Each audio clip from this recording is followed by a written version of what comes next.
반갑습니다. 우리 교회 소식 알려드리겠습니다. 금주 수요일 12월 1일부터 40일 줌으로 새벽 기도회를 시작합니다. 줌 번호를 화요일쯤 보내드리도록 하겠습니다. 연말을 보내고 새로운 한 해를 준비하는 그런 마음으로 시작하였습니다. 그리고 2부 예배 후에 여성교회 총회가 있겠습니다. 그리고 오늘은 대림절 제 첫 번째 주일이기도 합니다. 다 같이 우리 사도신경 고백함으로 대림절 첫째 주일 1부 예배 드리겠습니다.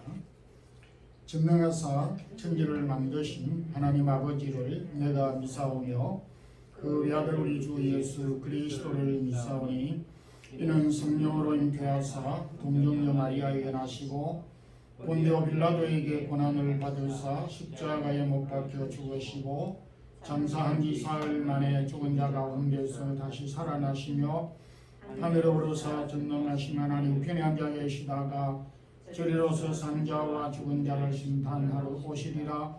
성령을 미사오며 거룩한 공회와 성도가 서로 교통하는 것과 죄를 사하여 주시는 것과 몸이 다시 사는 것과 영원히 사는 것을 미사옵나이다. 아멘. 사랑과 긍휼이 많으신 하나님, 2021년 또 11월 마지막 주일을 저희가 맞이하여 주 앞에 경배 드릴 수 있게 하심을 감사합니다. 오늘은 주님께서 이 땅에 오신 대림절 첫 주일을 맞이하여 죄인들을 위하여 이 땅에 오신 주님을 갈망하고 소망하며 이 땅 위에 살아가면서 주님을 통하여 위로받는 성도들이 되기를 원합니다. 오늘 2부 예배 후에 여성교회 총회위에 함께 하시고 지금까지 수고한 귀한 종들과 또 새롭게 어려운 여건 가운데 일할 종들을 세워주시기를 원합니다. 금주 수요일부터 또 교회가 새벽 기도 특별 기도회를 가지기로 하였습니다. 이 한 해를 보내고 새로운 한 해를 맞이하는 준비를 위하여 자신과 가정과 개인과 또 우리 교회와 주변을 돌아보며 기도의 제목을 갖고 함께 기도하기를 원하오니 영적으로 새로워지는 기회가 되기를 원합니다. 오늘도 주의 사랑하는 모든 성도들의 일상과 일터와 기업과 허락한 자녀들 기도의 제목들을 기억하여 주시고 또 주님께서 사모하는 마음들로 이 하루도 주께 경배드리기를 원합니다. 부족한 종에게도 지혜의 말씀을 주셔서 이 말씀으로 우리 모든 성도들이 새 힘과 능력 얻게 하여 주옵소서. 예수 그리스도 이름으로 기도드리옵나이다. 아멘. 354장 1절 보겠습니다.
하나님의 말씀은 구약 이사야 40장 27절에서 31절, 구약 1015페이지 이사야 40장 27절에서 31절을 함께 합독을 하겠습니다.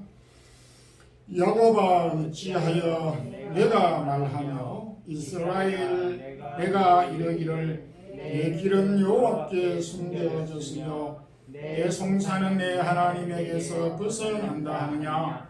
너는 알지 못하였느냐? 듣지 못하였느냐? 영원하신 하나님 여호와 땅끝까지 창조하신 이는 피곤하지 않으시며 곤비하지 않으시며 눈철이 한이 없으시며 피곤한 자에게는 능력을 주시며 무능한 자에게는 힘을 더하시나니 소년이라도 피곤하며 곤비하며 장정이라도 넘어지며 쓰러지되 오직 여호와를 낭망하는 자는 새 힘을 얻으리니 독수리가 날개치며 올라감 같을 것이요 다른 박질하여도 곤비하지 아니하겠고 그러다도 피곤하지 아니하리로다. 아멘. 지상에서 가장 강력했던 제국이었던 로마는 제국의 가장 강력한 상징으로 독수리를 문양으로 삼았습니다.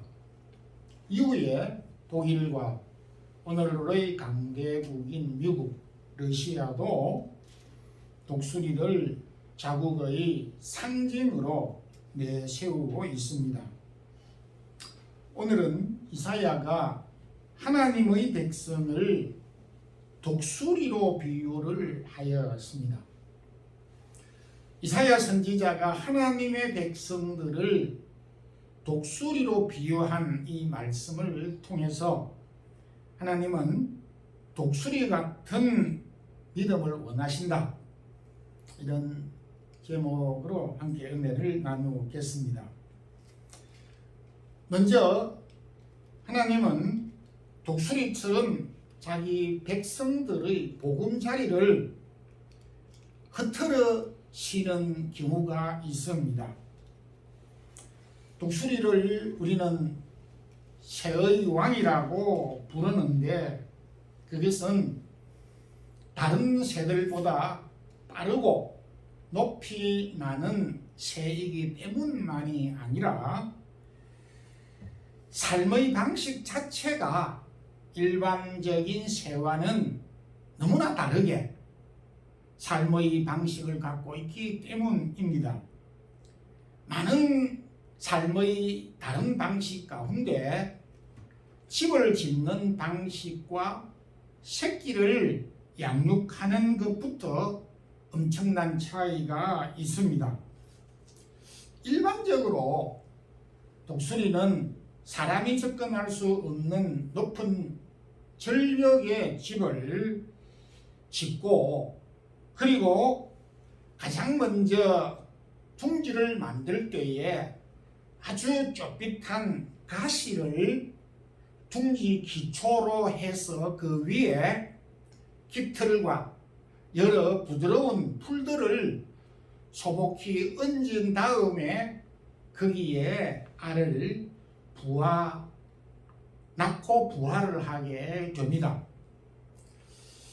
부화된 새끼 독수리가 아장아장 긋고 좀 날개짓을 할 즈음에 어미 독수리는 주무리에 있는 부드러운 깃털과 풀들을 이 뿌리로 쫓아서 밖으로 흩어내 버리게 됩니다. 그러면 그 둥지는 쫄깃한 가시로 나타나면서 새끼 독수리들이 가시에 찔리기 때문에 결국 어미 독수리 덩어리에 올라가게 되는 것입니다. 이와 같은 상황을 모세는 신명기 32장 11절에 마치 독수리가 자기의 보금자리를 어지럽게 하는 것 같이 하나님은 자기 백성들을 어지럽게 하신다 라는 표현을 썼습니다. 독수리가 자신의 보금자리를 어지럽게 한다라고 하는 이 어지럽게라는 표현은 방금 제가 설명드렸던 튼튼하고 부드럽게 지은 이 둥지를 깃털과 풀들을 날려보내서 가시로 만든다라고 하는 그런 의미를 담고 있습니다. 어미 독수리 날개에 올라있는 새끼 독수리는 그때부터 어미가 높은 창궁을 날라서 아래로 떨어뜨리게 됩니다.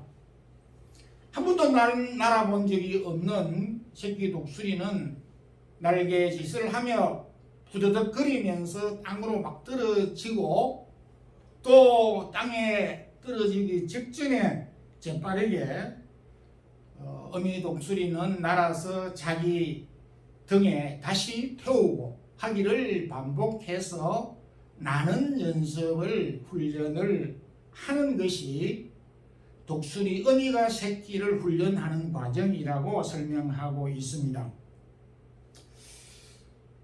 어미 독수리가 새끼 독수리를 둥지에 오래 머물도록 하지 아니하고 깃털과 풀들을 뽑아서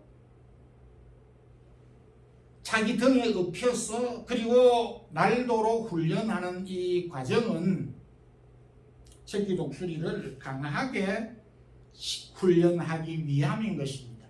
다시 말해서 어미 독수리는 새끼 독수리들이 마냥 포근한 둥지에서 어미가 물어다 주는 먹이만 받아 먹고 거기에서 마냥 안주하며 사는 것을 원하지 아니하고 날개짓을 할 때부터 독자적인 생존 방식을 터득하기 위한 훈련을 한다라는 그런 뜻입니다.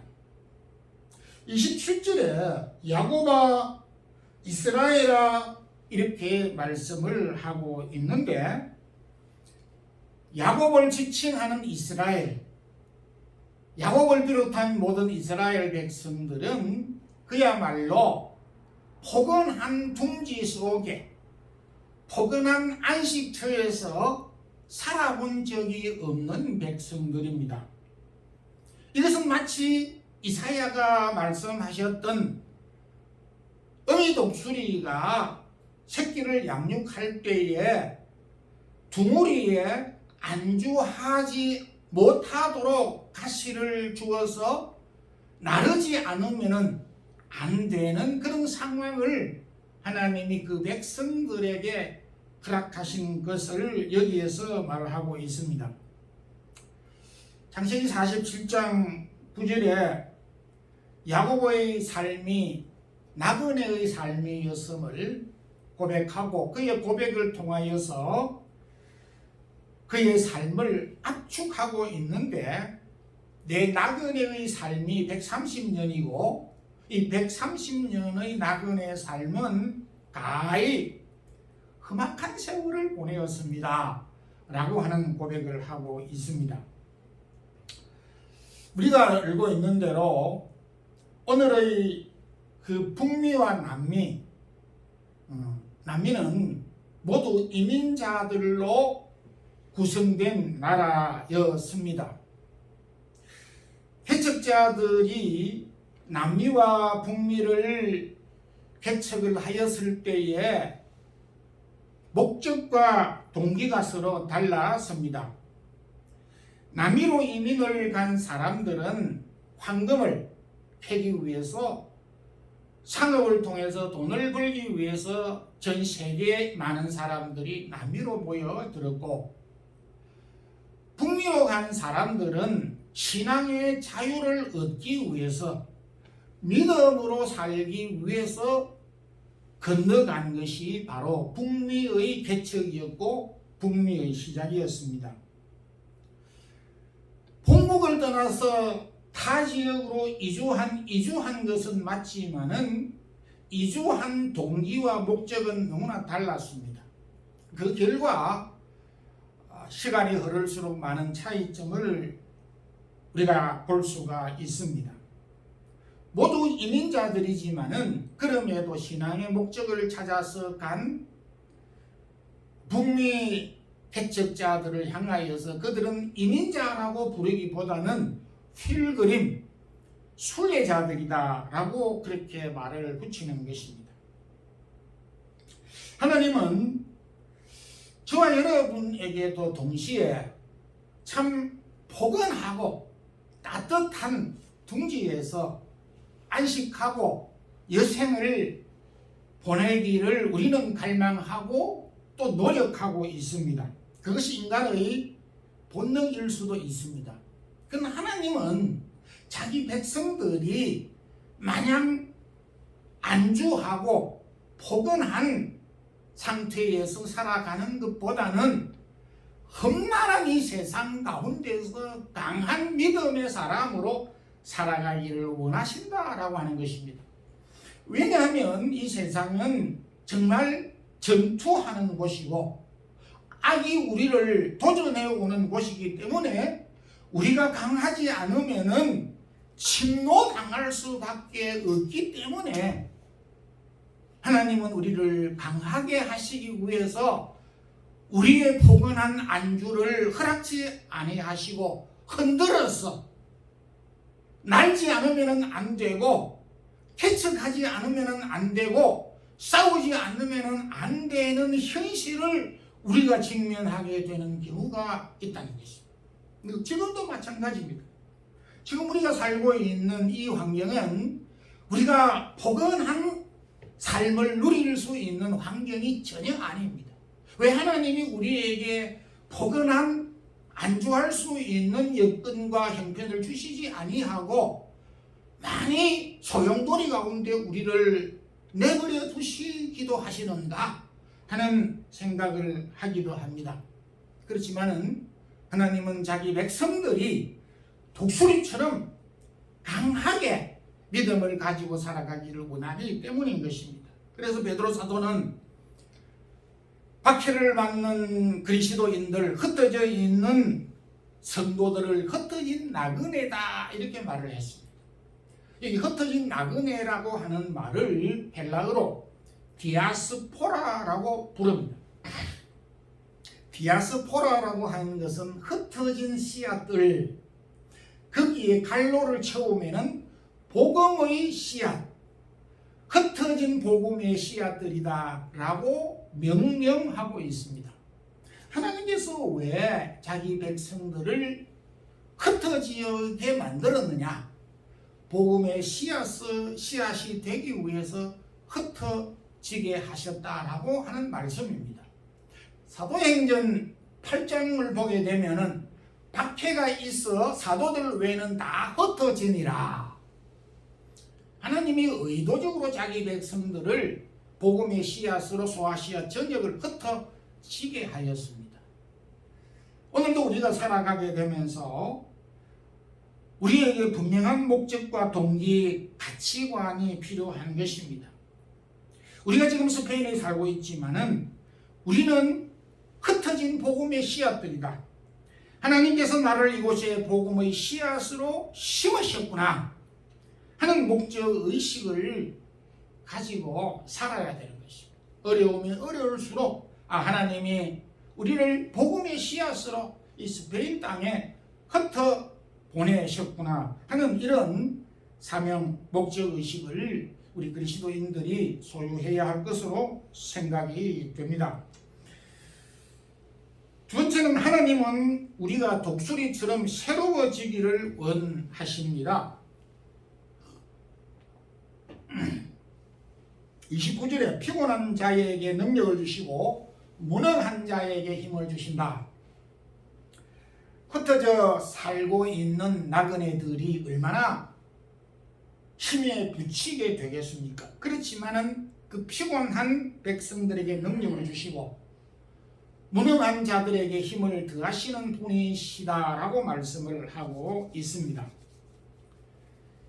생물도감책에 독수리에 대하여서 제가 한번 찾아보았습니다. 독수리는 대개 종류가 많지만은 일반적으로 다른 새들에 비해서 상당히 오랜 기간 생존을 합니다. 사람의 수명과 아주 비슷하게 무려 80년 정도 산다고 합니다. 그런데 이 80년 가운데서 모세의 삶의 패턴과 비슷하게 거의 대부분 한 40년 정도 지났을 때에 독수리에게 있어서 아주 큰 도전이 직면하게 되는데 40년 동안 새의 하늘의 왕으로서 군림을 하다 거의 40년이 되면 40년 사용했던 이 날카로운 부리 그리고 이 발톱 그리고 어마무시한 이 날개가 제 기능을 못한다 하는 것입니다. 그래서 이 독수리는 40년 사용했던 부리와 날카로운 발톱과 이 날개를 그대로 두면 사용을 못해서 날지도 못하고 사냥도 못하게 되는 그런 파국으로 직면할 수 있고, 반면에 새로운 계기를 마련하기 위해서 있는 부리와 발톱과 이 날개를 스스로 뽑는다는 것입니다. 이 부리를 가지고 제일 먼저 날개를 참 뽑아낸다는 것입니다. 날개 털을, 깃털을 다 뽑아내고, 그리고 이 부리를 가지고 발톱을 쪼사서 옛 발톱을 다 뽑아내고 마지막에 이 부리를 바위와 부딪혀서 이 부리를 뽑아내는 것입니다. 그 고통은 이루 말할 수 없는 고통이 있게 된다고 하는 것입니다.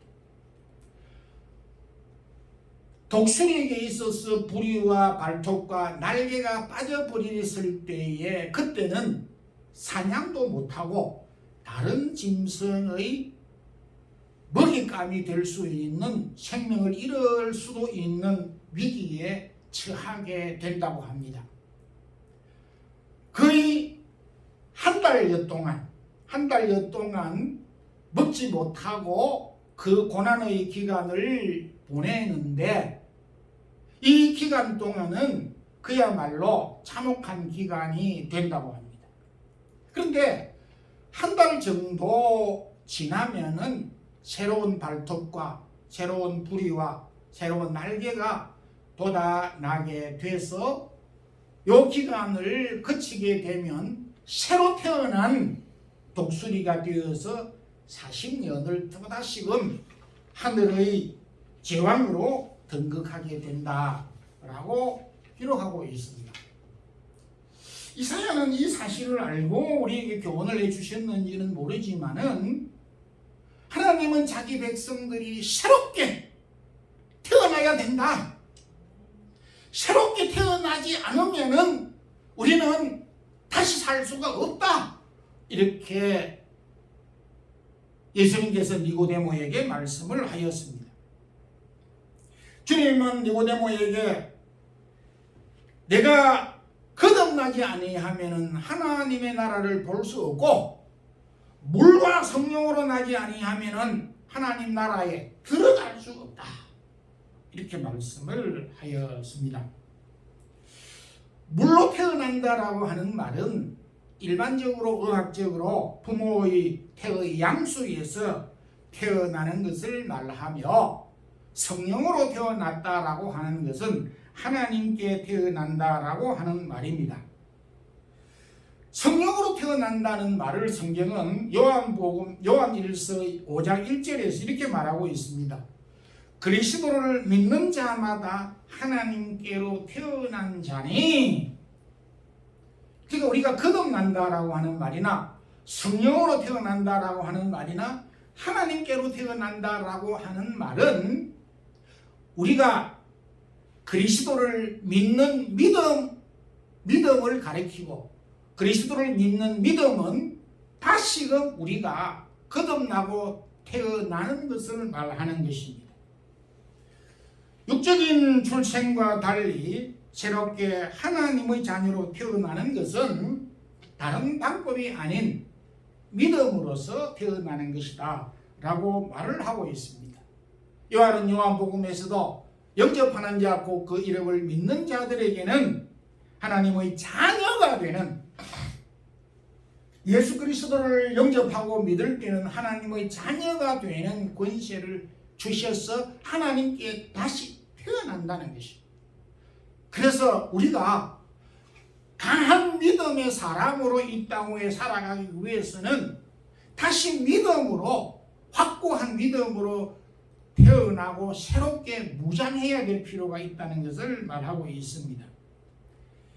그래서 우리가 정비해야 되고 다시 우리가 점검해야 될 부분은 우리가 믿음으로 태어난 하나님의 자녀들임을 확신하고 흔들리지 않고 붙잡고 사는 이것이 우리를 독수리처럼 강하게 하는, 독수리처럼 강하게 살아갈 수 있는 태도이고 자세라고 말하고 있기에 우리가 이 어려운 시기일수록 믿음으로 우리 자신들을 다시 강화하는 그런 믿음의 사람들로 거듭날 수 있기를 소망합니다.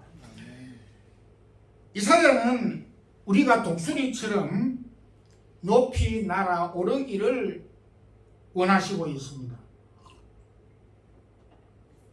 오늘 이 본문은 이스라엘 백성들이 아직은 아니지만은 바벨론 포로가 될 것을 여기에서 예견하고 있는 말씀입니다. 이후 이사야의 이 말씀이 있고 난 이후 이스라엘 백성들은 바벨론 포로가 되는 것입니다. 그러니까 이사야는 이스라엘 백성들이 바벨론 포로가 되었다고 전제를 하고 주신 말씀인 것입니다. 그러면서 30절에 소년이라도 장정이라도 자빠지고 넘어지고 쓰러진다. 포로 생활 가운데에서 장정이면은 어떻고 소년이면 어떻고 뭐 힘이 있다고 하면 어떻겠습니까? 모두 쓰러지고 자빠질 수밖에 없는 열악한 환경이라는 것이죠. 그러니까 이사야가 지금 여기에서 말씀하고 있는 상황은 이스라엘이 그야말로 최고의 고통의 어떤 기간, 그 기간 가운데서는 너나 할 것 없이 피곤하고 낭망할 수밖에 없고 희망도 소망도 없고 넘어지고 자빠지고 그렇게 될 수밖에 없는 상황이 온다라고 하는 것입니다. 그럴 때 어떻게 하겠느냐? 그랬을 때에 계속해서 여기에서 말씀하기를 31절에 오직 여호와를 앙망하는 자는 새 힘을 얻으리니, 여호와를 앙망하는 자는 새 힘을 얻을 것이다. 비록 포로 가운데서 최악의 상황 가운데서 여호와를 앙망할 때에 새 힘을 얻고 독수리가 날개치며 올라갈 것 같다라고 이렇게 말씀을 하고 있습니다. 뭐 오래된 이야기이기도 합니다만은 우리 한국에 요즘 그 유행하는 말 중에 하나가 3포, 5포, 7포 세대들이 다 이렇게 말을 하고 있습니다. 젊은 청년들이 결혼도 포기하고 결혼을 못하니까 자녀도 포기하고 직장 들어가기 어려우니까 직장도 포기하고 그리고 더 비극적인 것은 희망도 포기하고 목적도 포기하고 소망도 다 포기해버리는, 아니 기쁨과 어떤 희망과 이런 열망 자체도 다 포기하며 식물인과 같은 삶을 살고 있다라고 하는 그런 이야기가 되는 것입니다. 우리가 포로도 아닌데 자유가 있는데도 이런 극단적인 상황 가운데 지금 몰아가고 몰려 있다는 것을 볼 수가 있습니다.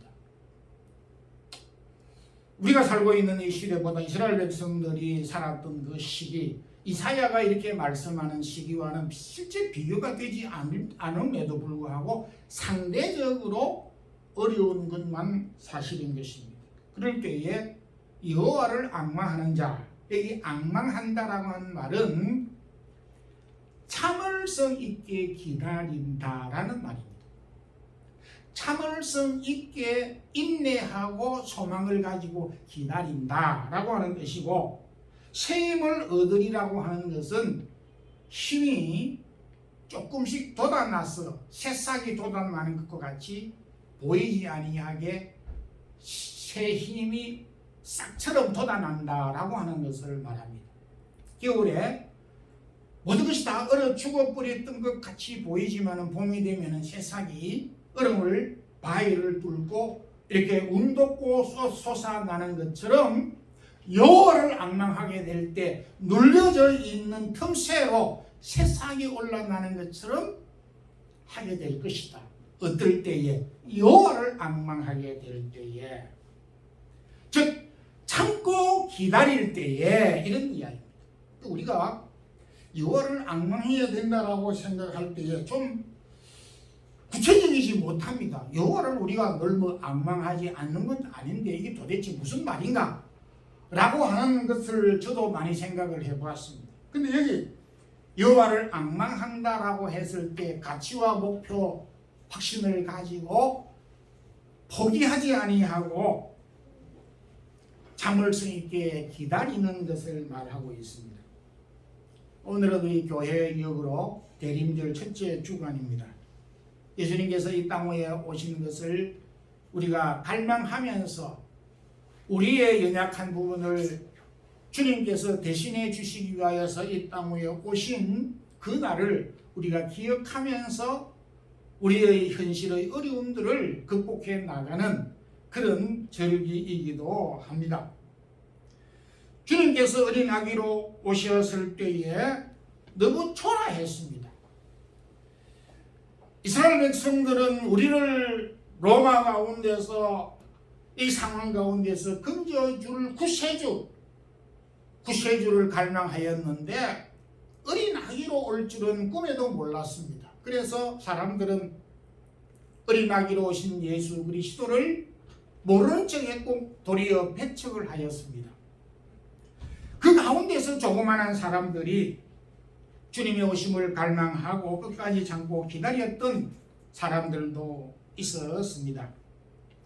이사야는 독수리가 하늘을 나는 그 날을 갈망하며 지금은 부리와 날개 그리고 이 발톱이 빠져있는 세종의 왕이 참혹한 아픈 현실을 당면했지만은 그 가운데서 기다리듯이 농부가 차가운 겨울이 아닌 봄에 새싹이 돋아나고 가을에 열매가 맺힐 것을 바라보며 기다리는 것과 같이 오늘 우리가 비록 어렵고 힘들지만은 그럼에도 참아 기다릴 때에 우리가 강한 하나님의 백성, 하나님의 군사가 되어서 우리가 하나님께서 의도하시는 귀한 사역을 감당할 수 있을 것이라고 하는 이 확신을 가지도록 우리에게 메시지를 주셨습니다.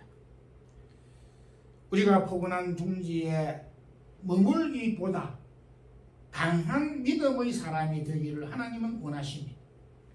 하나님은 우리가 믿음으로 새로워지기를 원하십니다. 하나님은 우리가 고난 가운데서 넘어지고 자빠지기보다는 고난과 역경 가운데서 참고 끝까지 기다리기를 소원하십니다. 독수리같이 강한 믿음으로 우리가 믿음에 강한 성도들로 다시 세워지는 우리 성도들이 되기를 주님의 이름으로 축원합니다. 기도드리겠습니다. 하나님 아버지, 대림절 첫째 주일을 맞이하여 오늘도 주님께서 이 땅 위에 죄인들을 위하여 오셨던 감사하고 찬양드릴 귀한 기도의 제목을 갖게 하셨고 이사야의 말씀과 같이 하나님의 백성이 독수리처럼 포근한 자리에 안주하기보다 강한 믿음의 사람이 되길 원하고 믿음을 무장하여 믿음의 용사가 되길 원하며 그리고 이 어려운 환경 가운데서도 굴하지 않고 끝까지 인내하며 주님을 소망하며 살아가기를 믿음의 사람이 되기를 원하는 것처럼 오늘도 우리 모든 성도들이 강건한 믿음의 성도들 삼아 주시옵소서. 예수 그리스도 이름으로 기도드리옵나이다. 아멘. 우리 찬송가 345장 1절 부르면서 준비하신 주일 예배를 드리겠습니다.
한 주간 긍휼하신 하나님하고 연애 가운데 평강 주심을 감사합니다. 우리 기영본 김향미 희애를 죽은 가정 감사함을 드렸습니다. 이희열 11조 있습니다. 이병근 김향미 집사님 추수감사도 있습니다. 기도드리겠습니다. 하나님 아버지 감사합니다. 오늘도 참 만경창파 가운데 외로운 배 한 척과 같이 우리의 모습이 연약하기 거지없을 때가 있습니다. 그렇지만 주님께서 배 안에 계셔서 우리의 길을 인도해 주시는 주님을 확신하는 믿음 거하기를 원합니다. 오늘도 주님의 받은 은혜를 기억하여서 우리의 몸과 마음과 시간과 달란트를 드렸고 각종 예물들을 드렸습니다. 11조와 감사의 제목을 따라서 드리며 추수감사의 예물을 주 앞에 드린 귀한 종들과 가정이 있습니다. 기억하여 주시고 필요한 것들로 공급해 주시고 사랑하는 성도들의 기업이 잘 되게 하여 주시옵소서. 주 예수 그리스도의 크신 은혜와 하나님 우리 아버지의 무한하신 사랑과 성령의 교통하심이 하나님이 믿음의 강건한 독수리 같은 믿음을 갖고 살아가기를 원하는 마음과 같이 오늘도 우리가 믿음으로 다시 새로워지고 믿음으로 무장하며 이 어려운 여건과 상황들을 극복해 나가기를 힘쓰는 주의 사랑하는 모든 성도들에게 이제부터 영원토록 함께 있을지어다. 아멘.